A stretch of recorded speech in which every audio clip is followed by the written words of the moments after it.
Hi everybody, Liz and Annie back again for some more Canvas tutorials. So this time I have a question for Liz, and it is about setting up assignments in my Canvas course. So let's say I have my students write an essay response or something like that for the class, and they used to submit it just on paper, but I want to streamline everything. So I want them to be able to upload their assignment to Canvas. But I also want to make sure, since it's an essay, that it's being checked for plagiarism. So how can I do that and make it visible to students so they know what to do? Great question. I am happy to show you the way that I do this in Canvas. So first I'm going to go to my and Annie's Sandbox site, so I'm not mucking around in my actual courses that I'm teaching this quarter.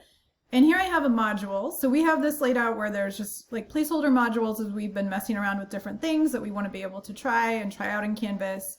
I can make an assignment in at least 2 different ways in Canvas. So first what I'm going to do is go to the assignments button, to that page, click that, and I want to add a new assignment. So I hit that plus button, and this is going to be Annie's essay. And I can put whatever kind of instructions I want the students to have that accompany this assignment in this text box. So I can type in as much detail as I might like. I can also upload a file here so they have that if I have instructions or a rubric for the particular essay already prepared from another iteration of the course. So here I'm just going to say word limit. And then I'm going to set a point value.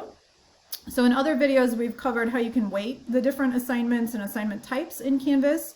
Usually what I'm doing in my Canvas teaching is giving the point value a relatively arbitrary number. So if it's a pretty big assignment, I'll give it a really big number. If it's a smaller assignment, I give it a smaller number, but then the weighting is actually what takes care of all of it for me on the back end when I'm computing grades.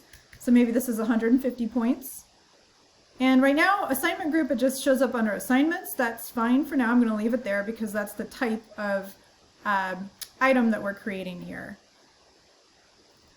If for some reason I wanted this to be an extra credit assignment or something that they were just doing as a check of understanding or engagement or something like that, but not counting toward their final grade, I would check this box here, don't count it toward the final grade. But for our purposes, this is an assignment that they have to turn in. So what I want to make sure I do is select an option here from submission type. So the default seems to be no submission. So when you're first setting up the assignment, it can be really easy to skip past this drop-down menu and leave it so that your assignment instructions are there, students see it as a due date, and they have no way of turning in the assignment. So you'll get a lot of panicky emails if you don't change this default from no submission to whatever you want it to be. So for my purposes, it's going to be online, and then I have these options for how I want them submitting the work. So I usually include the option of just text box typing for them. If you have them recording videos or video responses of themselves, you can include media recordings, video and audio, student annotation if I were to upload something and they're supposed to comment on it. Usually what I choose is text entry and file uploads. And then I go one step further, restricting the file types that are allowable to me because I don't want random word processing files that I can't actually download and open on my own computer. So a decent list is, at least docx and PDF or docx and PDF, whatever you think you want. You can see they give you some suggested extensions there.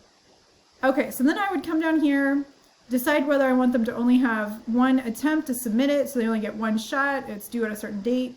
Plagiarism review, this is a really cool feature that we now have in Canvas. So if this is not necessarily a little prompt essay response to a question, like an open-ended answer that they're giving, but this is like a paper that they've been working on, like Annie, you're saying maybe an assignment they're chipping away at throughout the quarter. I want to make sure that they're doing their own work and that they understand what it means to be doing their own work. So this plagiarism review is really helpful for that. So I'm going to select turn it in, which is the only option we have other than none. And then you can say what you don't want included in the similarity report. Like if you're not worried about references being comparable or similar across different students in the class, you can kick that out. You can check the box to have that excluded. Same for quotes.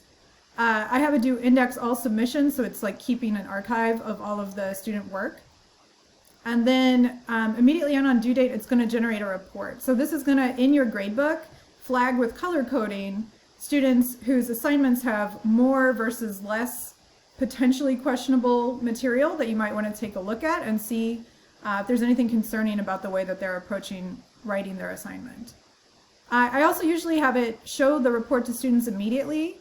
So if they have a little bit more time before the due date and their assignment is flagged as one that's suspiciously similar to other assignments, they might want to take another stab at that and do their own work before the deadline. So they get a little bit of feedback. Maybe they haven't written a formal paper for like a psychology class before, and they're not really clear on what constitutes plagiarism or a lack of paraphrasing of the stuff that they've read. So you can maybe use this as an opportunity to have your TAs or yourself intervene and make sure students understand what your expectations are. If you want this to be a group assignment, you can indicate here. If you want it to be peer reviewed across students in your class instead of just to the instructor or to the TAs, you could check that. And then here at the assignment box for when and how, or when and whom you want completing it at what time is really important. Default is everyone, and you can set a due date. So I'm going to give a due date of this of next week. And I can also make it not appear, not show up or not be accessible for them to click on and start working on or submit until after a certain date. So I'm not making this open until tomorrow, and then usually I would set the end date to be the same as the due date. If I had a student who needed a different date, we've covered this in another video, I could click add here, and I would just add this other person. I would go ahead and give this person a different due date than everybody else. Click OK, and then it's saving all that information. So those students are going to see their assignments coming up in their timeline at the appropriate speed and pacing for whatever their agreed upon due date is. I would save and publish this. And then I would go over to modules. This is how I like to organize my Canvas courses. So I organize by week of the quarter. So here I would normally have readings, assignments, like lecture videos, whatever. So here I click the plus button and I want to add an assignment. And I want to add Annie's essay, which is the one I just created, to this module. So what I'm doing there is adding it to the module so it's essentially deployed in the content organizing module that students are going to be familiar with navigating to. They'll know to look for all the work that they have to do in that week of the quarter under that module. So I can also just create it over there in assignments and it will show up for them in their to-do list with the due dates attached to it. So they should know they're supposed to navigate to assignments and do it. But this is an easy way to give them multiple options for how to get to the assignment so it doesn't get overlooked or missed. And then just to point out, the assignment here is published, but the module is not published, which means students can't see it. So what I would do, I also have it set to not open until a particular time and date. So I would publish the module. That's fine to okay that. Students will see that there is a module and that it has components, whatever I have under this module, but they have it all grayed out in their view of Canvas until this date when the module unlocks. So the assignments can be in there. You can populate all of your modules or however you want to organize your course for the whole quarter. And students can't get to it or start working on it until you've released it and it's in the right module and the time has arrived for them to be working on that. Okay, other questions about assignments at this point? I think we're good. All right, we'll be back soon with more stuff.